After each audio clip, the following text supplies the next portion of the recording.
Listen carefully, because the world you think you live in is a lie. People don't want you strong. They don't want you aware. They don't want you dangerous. They want you predictable, emotional, obedient. They want you harmless, because harmless people are easier to control. But Machiavelli warned us centuries ago, human nature is driven by fear, desire, and self-interest, not by virtue, and until you understand this dark code, you will always misjudge people, miscalculate their intentions, and underestimate the game around you. Today, we break the psychology that has weakened you. Today, you learn how power really works. 1. The lie of being good. People respect strength, not morality.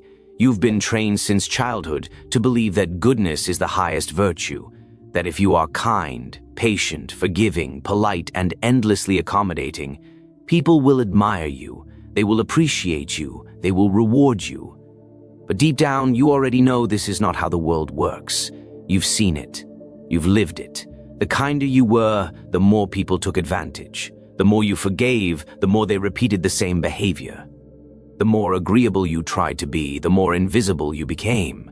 Society told you that goodness is a currency. But Machiavelli understood something darker, something truer.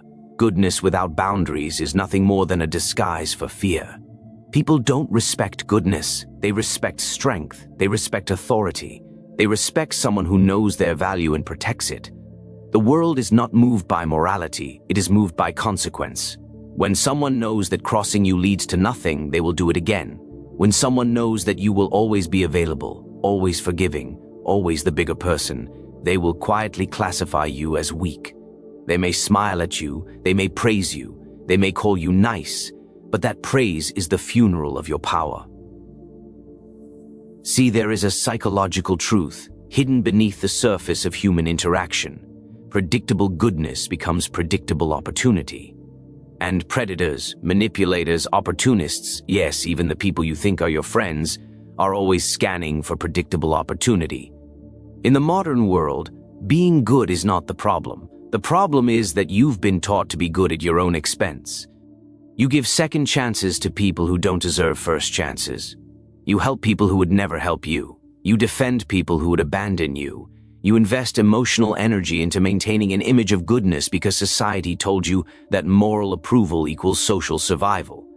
But Machiavelli would tell you this: your moral approval means nothing if it costs you your self-respect. Goodness is powerful only when it is intentional, not automatic. Kindness carries weight only when it comes from someone who can also be dangerous. Generosity means something only when it is not expected. You must understand that power is not built from being agreeable. Power is built from being respected, even when people disagree with you. When you choose to be good only when it is strategically aligned with your self-worth, you transform goodness from a weakness into a weapon. The lie of over-explaining: silence is the sharpest weapon. Most people don't realize this, but the moment you start explaining yourself, you give away power. You reveal your fears. You show your insecurities. You expose the parts of yourself you're still trying to convince the world are acceptable.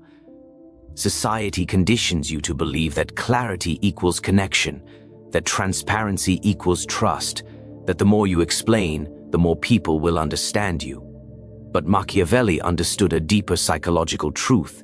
The more you speak, the more leverage you hand over to others. Over-explaining is a symptom of wanting approval. You explain your decisions because you fear someone might judge you. You explain your boundaries because you fear someone might leave. You explain your actions because you fear someone might misunderstand you. But listen closely. Powerful people do not explain. They declare. They act. They move with intention and leave others to interpret. Why? Because silence creates a vacuum. And that vacuum forces people to fill it with their own assumptions, their own fears, their own interpretations. When you speak too much, you give people certainty. And certainty kills intrigue. Certainty kills presence. Certainty kills mystery. But silence? Silence amplifies your presence. Silence forces people to analyze you. Silence makes them question what you are thinking, what you are planning, what you are capable of.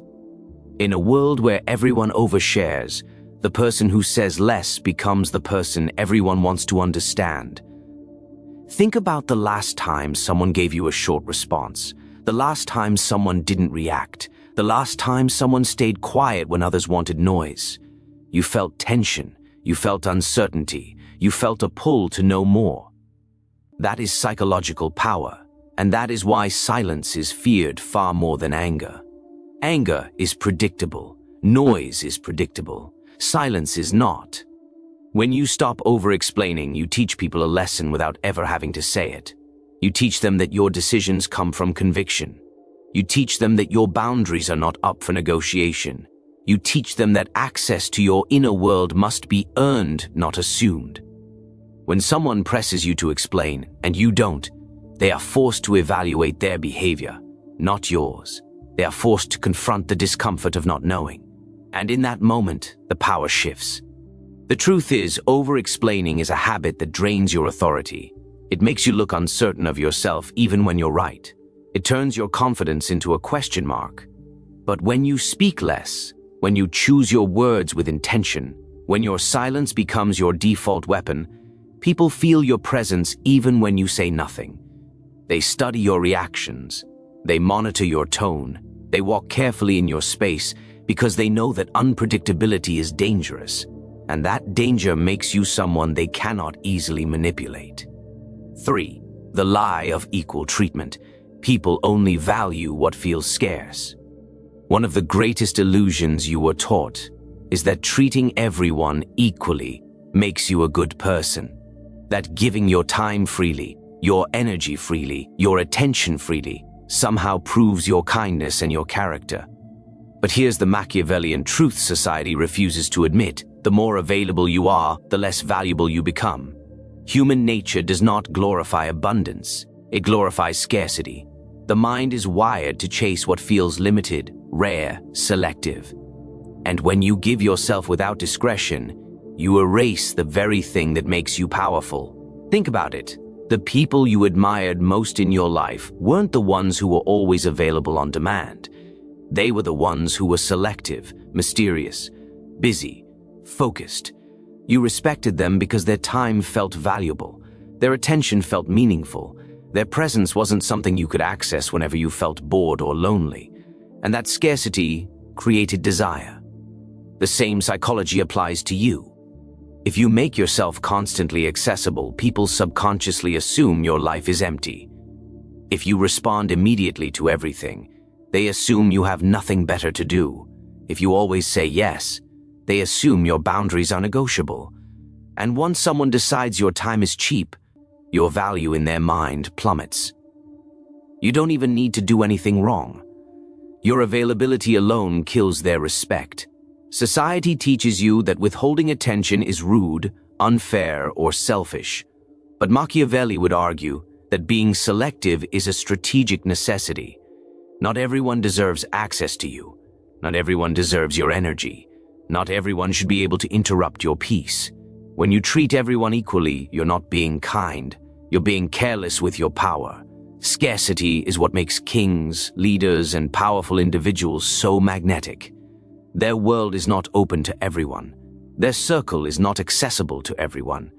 Their attention is not handed out like a free sample. That's why people work harder for it. That's why they try to impress them. That's why they show loyalty. Because humans instinctively value what they must earn. And the moment you stop offering yourself to everyone, something interesting happens. People start adjusting their tone. They start respecting your time. They start competing for your presence. They start treating you with a seriousness that wasn't there before. Your value increases not because you changed, but because you stopped being universally available. You shifted from abundance to scarcity, and scarcity commands attention. Scarcity demands respect. Scarcity asserts power without ever needing to announce it. The lie of waiting, boldness forces doors to open. You've been conditioned your entire life to wait. Wait for permission, wait for validation, wait for the right moment, the right feeling, the right opportunity. You've been told that patience is noble, that caution is wisdom, that hesitation is maturity. But Machiavelli understood something far more ruthless, far more accurate about human nature. The world does not reward the cautious. It rewards the bold. It rewards the one who steps forward when others freeze. It rewards the one who dares before certainty appears. Waiting is the silent killer of ambition. It is the invisible cage that keeps people average. Because waiting feels safe. Waiting feels logical. Waiting feels responsible. But safety is a trap disguised as stability. The truth is, most people wait because they fear conflict, fear failure, fear being seen trying. They tell themselves they're preparing when in reality, they're stalling. They tell themselves they're being strategic when what they're really doing is avoiding discomfort. Meanwhile, those who act, those who take the first step, position themselves so far ahead that hesitation becomes impossible to recover from. Boldness doesn't mean recklessness. It means initiative. It means you choose action over fear. It means you strike before doubt has time to grow teeth. Boldness is psychological warfare. When you move quickly, decisively, unapologetically, you force the world to adjust to you. You create momentum. You destabilize your competition. You send a message without speaking, I am not waiting for anyone.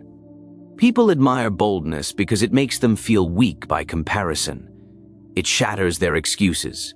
It exposes their hesitation. It reminds them of the risks they were too afraid to take.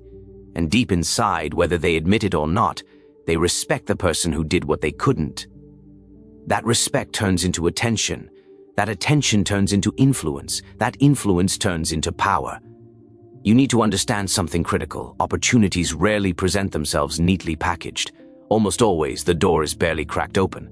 It doesn't swing wide for the timid. It opens for the one who pushes. The world is not waiting to hand you anything. It reacts to pressure. It reacts to presence.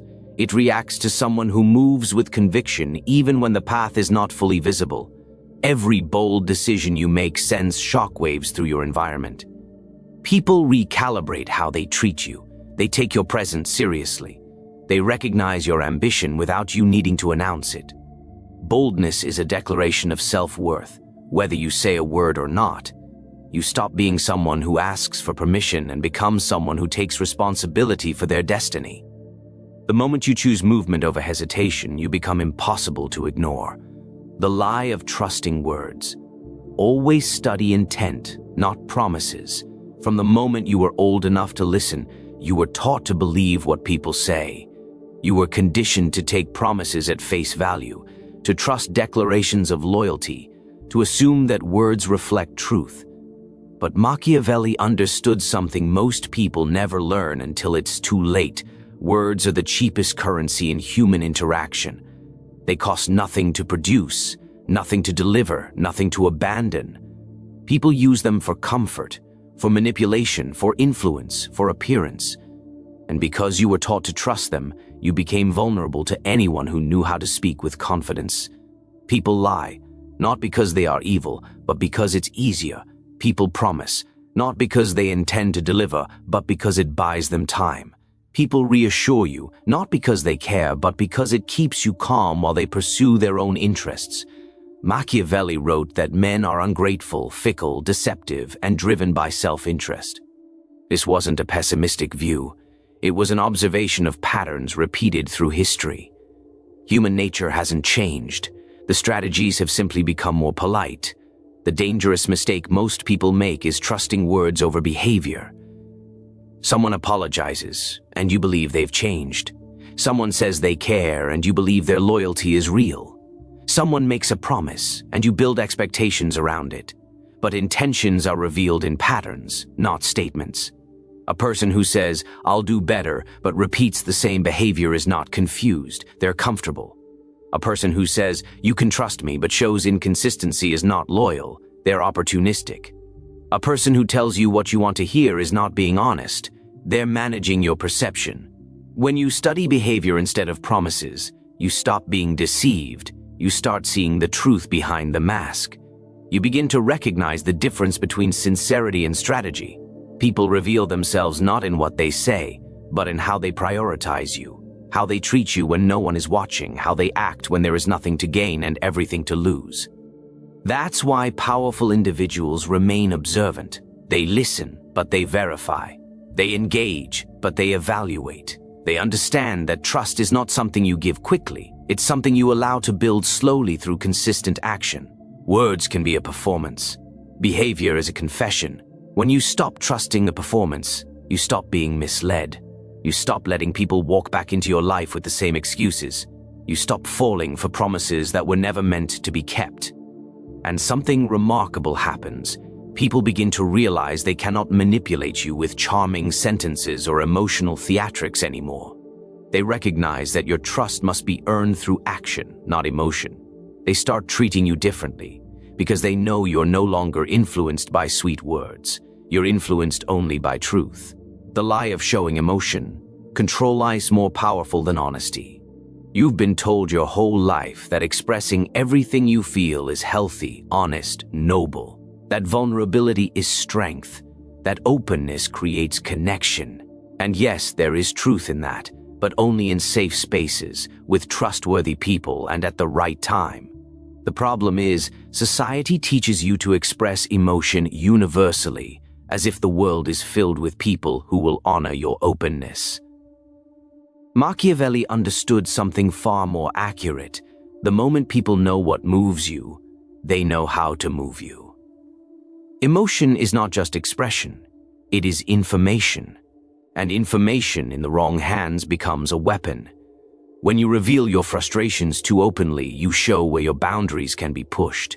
When you reveal your insecurities too quickly, you show where you can be wounded. When you reveal your desires too eagerly, you show where you can be manipulated. People don't need to be malicious to use your emotions against you. Human nature simply gravitates toward advantage. And emotional transparency makes you readable, predictable, and therefore controllable. Notice how the strongest people in history, in leadership, in power, in influence, they don't reveal everything they feel. They don't react instantly. They don't express their emotions to everyone. They hold their center. They choose when to speak, when to reveal, when to show passion, and when to show nothing at all. This isn't coldness, it's mastery. It's the understanding that your internal world is sacred, and not everyone has earned the right to access it. The truth is, most people express their emotions impulsively because they want relief. They want validation. They want someone to understand them. But emotional impulsiveness is expensive. It costs you respect. It costs you authority. It costs you leverage. People may comfort you in the moment, but they never forget what you revealed. They store it. They categorize it. They calculate how to navigate around it or how to use it. Control isn't suppression. Control is timing. It's choosing the strategic moment to reveal your anger so it creates impact instead of chaos. It's choosing the right person to reveal your fears so they support you instead of weaponizing them. It's choosing the right environment to reveal your sadness so it becomes healing instead of humiliating. Machiavelli would tell you that emotions are tools, not obligations, and tools must be used with precision. When you master your emotional expression, something profound happens. People stop assuming they can read you. They stop assuming they can predict you. They stop assuming they can control you. Your calm becomes unsettling. Your silence becomes mysterious. Your presence becomes heavy. And the less people can access your emotional triggers, the more they respect your composure, your discipline, and your self-command. You don't need to be emotionally numb. You need to be emotionally sovereign. The lie of playing fair, strategy wins, not innocence. You were raised on a beautiful fiction, that fairness is the ultimate virtue. That if you play by the rules, stay humble, work hard, avoid conflict, and treat everyone with equal respect, life will reward you. But Machiavelli understood something that most people refuse to accept because it's uncomfortable, even painful. Life is not fair, people are not fair, and power is definitely not fair. The world doesn't reward innocence. It rewards intelligence. It rewards adaptability. It rewards those who understand the game and are unafraid to play it. Think about it. How many times have you watched someone less deserving get the opportunity you wanted? How many times have you seen someone manipulative rise faster than someone honest?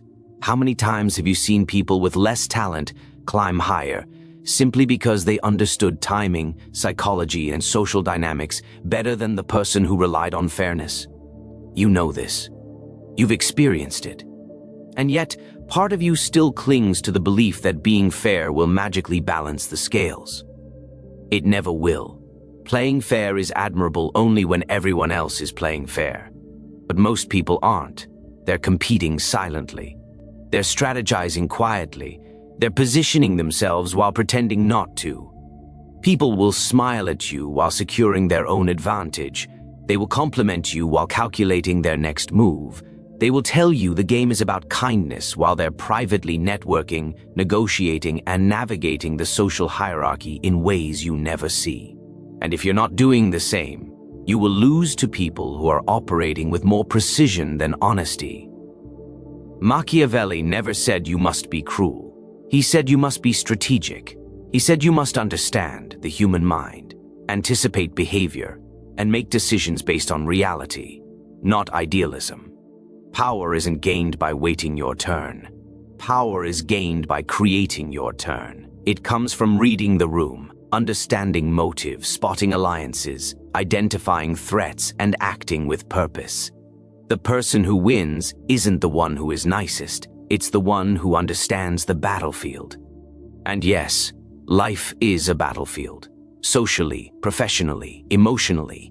Relationships are negotiations. Friendships have hierarchies. Work environments have hidden politics. People are constantly seeking advantage, some consciously, many unconsciously. And if you are the only one refusing to think strategically, you become the easiest person to bypass. The moment you stop assuming others are playing fair, you wake up. You start seeing the patterns, the moves, the motives behind the smiles.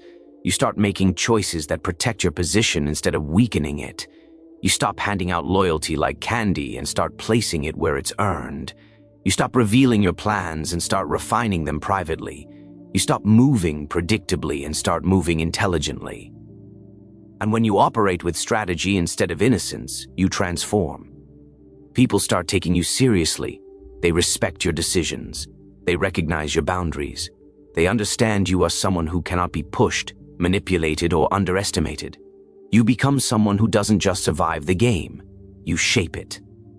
The lie of seeking approval, self-ownership makes you untouchable. From the moment you enter the world, you are conditioned to seek approval. Approval from parents, teachers, friends, society, everyone. You're taught that acceptance is safety, that validation is happiness, that being liked is the highest form of social success. But Machiavelli understood a far more brutal law of human nature. The person who needs approval is owned by those who grant it, and the person who owns himself becomes untouchable. Approval seeking is a subtle chain. You don't notice it tightening. You don't feel it controlling you. You just start adjusting your tone, your behavior, your decisions, your dreams, little by little until your entire identity becomes shaped by how you want others to perceive you. You speak softer so you don't upset anyone. You hide your ambition so you don't intimidate anyone. You downplay your intelligence so you don't threaten anyone. You sacrifice your boundaries so you don't disappoint anyone.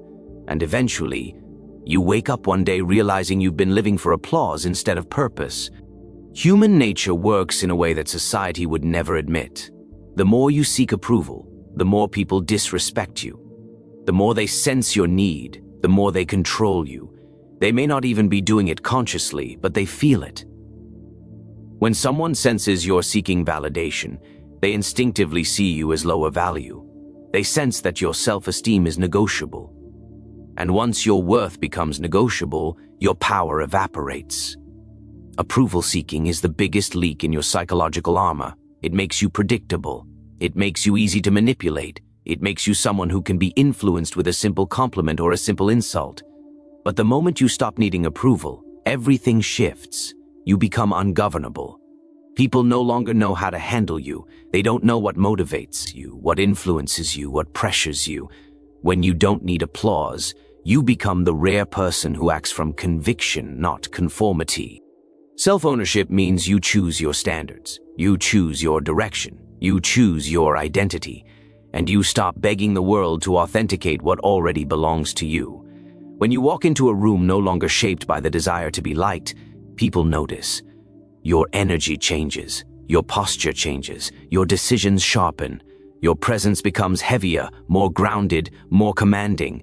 You're not chasing social approval, you're radiating internal certainty. Machiavelli knew that power belonged to those who did not depend on the crowd. Leaders are not shaped by applause, they shape the crowd itself. And when you stop bending to the expectations of others, you force people to confront a version of you they cannot mold, cannot influence, cannot diminish. It makes them uneasy, it makes them curious, it makes them respectful. Because nothing is more intimidating than someone who stands alone without flinching. You don't gain power by being liked. You gain power by owning yourself so completely that liking you becomes irrelevant. In the end, remember this: power is never given, only taken. The world does not reward your purity, your innocence, or your intentions. It rewards your strategy, your control, and your ability to shape perception while protecting your reality. Those who rise are not the loudest nor the strongest. They are the ones who know when to act, when to stay silent, and when to strike with precision. If you want to survive in a world built on masks, learn to design your own. If you want respect, learn when to withdraw, when to appear, and when to disappear. And if you want freedom, learn to master your mind before you master anything else. Because as Machiavelli taught, power belongs to those who understand human nature, not those who trust it. This is not just philosophy. It is a blueprint, a weapon, a choice. Use it wisely, or be ruled by those who already do.